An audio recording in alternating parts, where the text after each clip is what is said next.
بات توجہ سے سن لیں، یہ بات توجہ سے سن لیں۔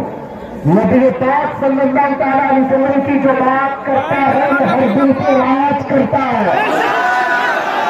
اسے لوگ نہیں چڑھاتے، ہمیں لوگوں نے اسٹیج پہ نہیں بٹھایا ہے، ہمیں کرسیاں اور منبر لوگوں کا دیا ہوا نہیں، بلکہ یہ جو مصطفیٰ کریم کی بات کرتا ہے اللہ اس کو ہر دل پہ بٹھا دیتا ہے۔ آج میں نے محسوس کیا ہے جس طرح چاہے دنیا ہمیں جھکانے کی کوشش کرے، ذلیل کرنے کی کوشش کرے، مگر میں نے ہر بچے، ہر عورت، ہر بوڑھے، ہر جوان کے دل میں اپنے لیے دعاؤں کے ہاتھ اٹھتے ہوئے بھی دیکھے، اللہ کے حضور میرے لیے گر گراتا ہوا دیکھا۔ یہ کون سا رشتہ ہے ہمارا اور تمہارا؟ یہ صرف رشتہ ہے ناموس و رسالت کا، صلی اللہ علیہ وسلم کی محبت کا۔ جب تک بکی نہ تھے تو کوئی پوچھتا نہ تھا،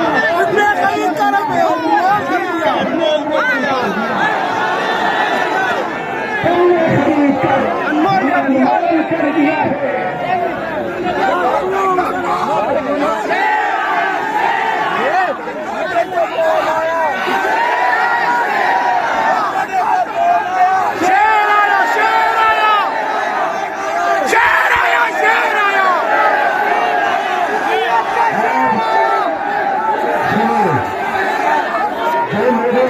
کرنے والے لوگ پریشان تھے، ہر جگہ سے زندہ باد پریشان کرتے ہیں، اور انہوں نے یہ پوچھا کہ مفتی صاحب 8 مہینے میں کمر ٹوٹ گئی، 8 مہینے میں جسم ڈھل گیا، 8 مہینے میں رنگ کالا پڑ گیا، پتہ نہیں کیا کیا ہو گیا، لیکن تمہیں پتہ نہیں، یہ سب ظاہری کمزوریاں ہیں، مگر میں جانتا ہوں اتنا دیا سرکار نے مجھ کو جس نے ملا خاص نہیں، ان کا کرم ہے ورنہ مجھ میں تو ایسی بات نہیں، یہ سب تمہارا کرم ہے، آقا کی بات اب تک بنی ہوئی ہے۔ گرامی وفات، یہ تو ہم نے دنیا میں دیکھا، حضور کی محبت کی بات کرنے پر رب تبارک و تعالیٰ ہر جگہ کے دلوں کو سمیٹ کر اس کی طرف کر دیتا ہے، تو پھر حشر کے میدان میں مصطفیٰ کریم کی شان کا حال کیا ہوگا؟ اسی لیے ہمارے امام نے کہا ہے عرش حق ہے مسند رفعت رسول اللہ کی، دیکھنی ہے حشر میں، دیکھنی ہے حشر میں رسول اللہ کی۔ یہاں جو گھٹانا چاہے اس کو بھی میں کہتا ہوں یا رسول اللہ تو کسی کے گھٹائے سے نہ گھٹا ہے نہ گھٹے گا، جب بڑھائے تجھے اللہ تعالیٰ تیرا، مٹ گئے مٹتے ہیں مٹ جائیں گے آجا تیرے، نہ مٹا ہے نہ مٹے گا کبھی چرچا تیرا۔ آخری باتیں میں پڑھ رہا ہوں، یہ میں تبرک کے لیے پڑھتا ہوں، ہونا یہ پھول تو بلبل کا ترنم ملا، چمن دہر میں کلیوں کا تبسم بھی نہ ہو، ہونا یہ ساقی تو میں بھی نہ ہو خون بھی نہ ہو، بزم توحید بھی دنیا میں نہ ہو تم بھی نہ ہو، حریم افلاک کا استادہ اسی نام سے ہے، نبض ہستی تپش آمادہ اسی نام سے ہے، دہر میں چین کے شہر مرا پشت بیابان میں ہے، پوشیدہ ہر مسلمان کے ایمان میں ہے۔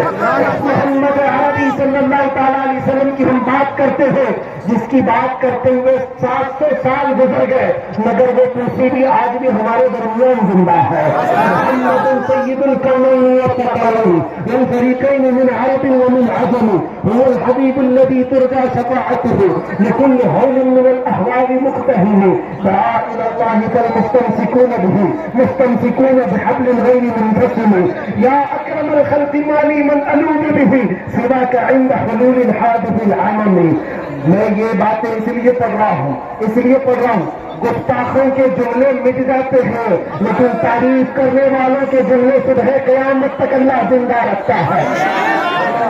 رسول الله جاهكم إذا الكريم تجلى باسمه انتقم فإن من جودك الدنيا وضرتها ومن علومك علم اللوح والقلم يا نفس لا تقنطي من زلة عظمت إن الكبائر في الغفران كاللمم لعل رحمة ربي حين يقسمها تأتي على حسب العصيان بالقسم يا ربي واجعل رجائي غير منعكس لديك واجعل حسابي غير منخرم والطف بعبدك في الدارين إن له صبرا متى تدعوه الأهوال ينهزم وأذل لصحب صلاة منك دائمة على النبي بمنهل ومنسجم ثم الرضا عن أبي بكر وعن عمر وعن علي وعن عثمان بالكرم والآل والصحب ثم التابعين لهم أهل التقى والتقى والحلم والكرم يا ربي بالمصطفى واغفر لنا ما مضى يا واسع الكرم لوگ کہتے ہیں اس نے ایسی گستاخی کی فلاں وہ پکڑا ہے فلاں یہ ٹھوکرا ہے ارے میاں حضور کی تعریف کرنے والوں کے جملے کہتے کہتے زندگیاں ختم ہو جائیں گی کہاں گستاخوں کی بات کر رہے ہو سنو ابھی حضور کی تعریف کرنے والوں کے نام تاروں سے بھی زیادہ ہے الفاظ آسمان سے بھی بڑے ہیں سمندروں کے دریاؤں کے پانی سے بھی زیادہ ہے اور کہنے کے لیے ہمارے پاس نہ وقت ہے نہ ہی ہمارے پاس آواز ہے اس لیے کہ کہنے والوں نے بھی حضور کی تعریف جم کر کے کی اور آخر میں آ کر قلم توڑ دیا اور کہا لیکن وہ جانے ختموں سے ہم اس کو کر دیا بندہ خلق کا آقا کہوں تجھے ٹھہرا ہے میرے شاہ میں شاہ میں کہوں تجھے میرے شاہ میں کہوں تجھے یہاں کی وہ عام میں مصروف ہے چیو چھا میں مصروف ہے حضور کا علم اتنا تھا حضور یہاں نہیں جانتے تھے حضور وہاں نہیں جانتے تھے بڑے بھائی کے برابر چھوٹے بھائی کے برابر تم کن مسئلوں میں پڑے ہوئے ہو حاضر و ناظر و بشر و غائب و نور کو چھوڑ شکر کر کے وہ تیرے عیبوں کو چھپائے ہوئے ہیں شکر کر کے وہ تیرے عیبوں کو چھپائے ہوئے ہیں ہم گستاخوں کی بات کیا کریں حضور کی تعریف کرنے والوں کے لیے یہ تو مجمع ہے ان کی باتیں کر کے مجمع کو پالیدہ کیوں کریں خراب کیوں کریں اگر میں بات کروں میرے عزیز جملے ہمیں آج بھی سمجھ میں نہیں آتے عربی کی باتیں میں نے بھی آپ کے سامنے پیش کی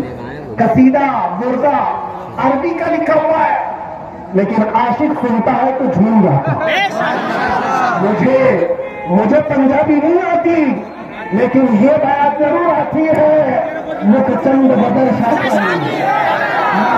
کے نکھ نورانی کلی زلف کے اکھ مستانی محمد اکھل ہوں مدھریا صورت میں جان اکھا کی جان جہاں اکھا سچ اکھا رب دی شان اکھا تو شان پشانا سمجھ دیا سبحان اللہ ما اجملکا ما اکملکا ما احسنکا کتنے مہر علی کتنے تیری سنا گستاخ اکھے کی جاریاں اور جنہوں نے حضور کے جلوے دیکھے ہیں انہوں نے یہ کہا ہے وہ کمال حسن حضور ہے سے آواز آتی ہے وہ کمال حسن حضور ہے کہ گمان نقص جہاں نہیں یہی پھول خار سے دور ہے یہی شمع ہے کہ دھواں نہیں یا رسول اللہ تیرے آگے یوں ہو جبے فصحا عرب کے بڑے بڑے کوئی جانے منہ میں زبان نہیں بلکہ جسم میں جان نہیں کروں تیرے نام پہ جا پوجا میں بس ایک جاتے تو جہاں سے بھی نہیں جی بھرا کروں کیا کروں جہاں نہیں سبحان اللہ جہاں نہیں آج کس کی رات ہے اس عظیم دولہا کی رات اس دولہا کی رات ہے جو دولہا اپنے گھر سے نکلا تھا براق پر سواری کر کے جبرائیل کے ساتھ جا رہا ہے اس وقت ہمارے تمہارے گھروں میں جب کوئی دولہا بنتا ہے ماں باپ بھائی بہن کوئی بھی آتے اور کہتے چہرہ دیکھ کر سبحان اللہ کیا خوب لگنا کہتے کہ نہیں کہ سبحان اللہ کتنا اچھا ہے لیکن یہ کائنات کا دولہا جب براق پر سوار ہو کر جا رہا تھا ماں بھی نہیں ہے باپ بھی نہیں ہے عزیز جان بیوی خدیجہ الکبریٰ بھی نہیں ہے کوئی قریبی رشتہ دار نہیں ہے لیکن دولہا کائنات کا دولہا جب براق پر سوار ہو کر جا رہا ہے، کون دیکھ کر کے کہے گا، کون کہے گا مکہ والے؟ نہیں، خود خالق کائنات کہتا ہے سبحان الذی اسریٰ بعبدہ، سبحان الذی اسریٰ بعبدہ، پاک ہے وہ ذات جس نے اپنے بندے کو راتوں رات سفر کرایا۔ سبحان اللہ۔ عزیزان گرامی، تعریف کرنے والا خود خدا قدیر و جبار، اس کائنات کے عظیم دولہ کی بات میں نے اس سے قبل بھی ایک بات کہی تھی۔ لوگ کہتے سمجھ میں نہیں آتا، اتنا لمبا سفر کر کے بھی آگے۔ شاعر نے جو کہا، زنجیر بھی ہلتی رہی، بستر بھی رہا گرم، تا عرش گئے پھر آئے محمد۔ جس دروازے سے گئے تھے اس کی زنجیر ابھی ہل رہی ہے، اور جس بستر پر سو کر گئے تھے وہ بستر بھی ابھی گرم تھا، اور حضور سارے سفر کر کے واپس آ گئے۔ لوگ کہتے نہیں سمجھ میں نہیں آتا، سمجھ میں نہیں آتا، اتنا لمبا سفر اتنے شارٹ ٹائم میں کیسے ہوا؟ کچھ دانشوروں نے اس کو سمجھایا کیسے۔ سنو، آپ نے وال کلاک کو دیکھا ہے، گھڑی کو دیکھا ہے؟ گھڑی ابھی 3:30 بج رہے، گھڑی 3:30 بجا رہی ہے، اور گھڑی کے پیچھے سے آپ سیل نکال لیجیے، بیٹری نکال لیجیے، اپنے پاس 4 گھنٹے 6 گھنٹے رکھیے، اور اس کے بعد واپس اس گھڑی میں پھر سے سیل ڈال دیجیے۔ مجھے بتاؤ وہ 3:30 بجے سے ہی چلے گی کہ 6 گھنٹے آگے سے چلے گی؟ 3:30 بجے سے۔